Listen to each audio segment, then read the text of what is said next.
This vegetable chickpea stew is definitely a favorite of mine, and I'm going to show you how to make it coming up. What is up, everybody? It's Jasmine, and today I am showing you how I make my favorite chickpea vegetable stew that you are going to die for. It is absolutely the perfect weeknight meal that you're gonna love, your kids are gonna love, and you'll also feel like it's a little bit of an elevated stew for those nights when you just want to treat yourself. So if you're interested to see how I make this, stay tuned. Using pearl onions is absolutely optional. You can actually just chop up a large onion if you want, but I am using pearl onions because they are a little more pretty, and doing so means I have to blanch and peel the skins off. So definitely do that if you're using pearl onions. Next, what you want to do is peel the skin off of your sweet potatoes, and I'm using 2 sweet potatoes here, and then I am giving them a chop and quartering them. And then we want to chop our garlic into as fine as a rough chop as you can get them. And last but not least, for our prep, we are chopping up 2 red bell peppers. So now that everything is prepped and ready to go, we're going to start with our onions and garlic in a pot, and you want to make sure that your pot is deep enough to handle all of this goodness. I'm actually making double the recipe because this is my real life and my husband loves this dish. So I'm going to double everything for the exact measurements of everything that I'm using in this video for just a regular recipe, not doubled. I'll leave that on the blog. So what we're gonna do first is turn on our burner to about a medium-high heat. We don't want to burn anything, so definitely watch your pan. We're going to turn it on and let it get hot for maybe a minute or so before we add in our olive oil. We're going to add just enough olive oil to coat part of the bottom of the pan. We're just going to saute. The oil is kind of crackling up a little bit, and so I'm going to add in our onions and our garlic.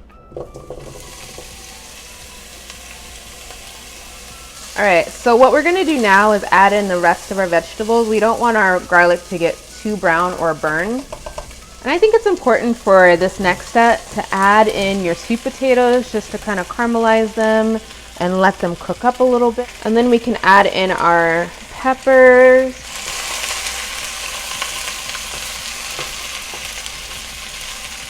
What's great is our vegetables are completely sauteed. We obviously want our potatoes to get a lot softer so that they have a bite to them, but we're gonna let that happen when we add in our other ingredients. So this is the star of today's show. It's our harissa, and it's spicy. So I'm gonna add about, let's say 3 tablespoons of harissa to our stew.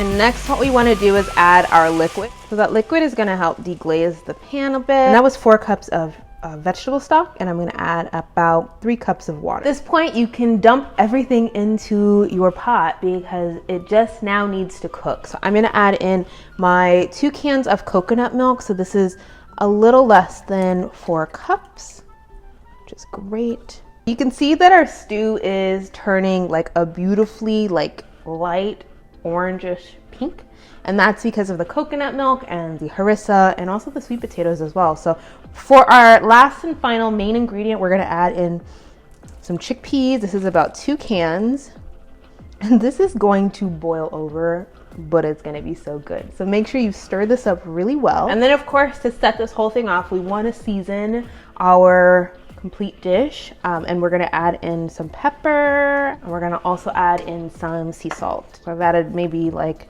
3 generous pinches of sea salt. And you can also add the sea salt and pepper to your vegetables as they are in fact cooking. I do that sometimes as well, but I didn't do that this time. When it comes to variations for this dish, I mean, I've made this, I feel like 1,000 times. In India, I had white sweet potatoes, and I found that the white sweet potatoes went so well with this, but you're welcome to use like a Yukon Gold or even, I don't know, like a fingerling potato or something like that. It really is up to you. I'm gonna let this boil for maybe like 30 minutes or until it thickens up. I like my stew super thick, and I'll see you guys back for the final product.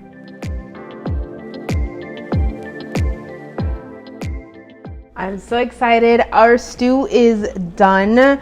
I will say that I added a pinch of ginger to this whole thing because I just felt like it was needed, and it gives it just a little bit more of an aromatic flavor and smell.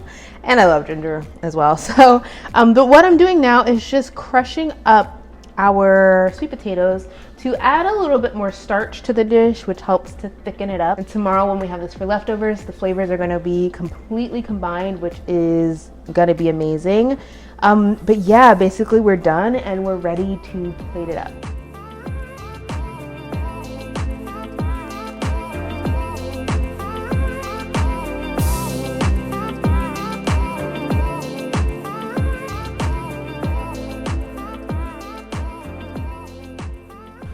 I don't know about you, but this looks so good. I know why it's my favorite. Oh my gosh, if you could be here right now, the smells would just overtake you and you would be ready to eat. So I've paired this chickpea harissa stew with a flatbread or tortilla, if you want to call it that. And if you want to learn how to make it, click here because I've already done a recipe for it.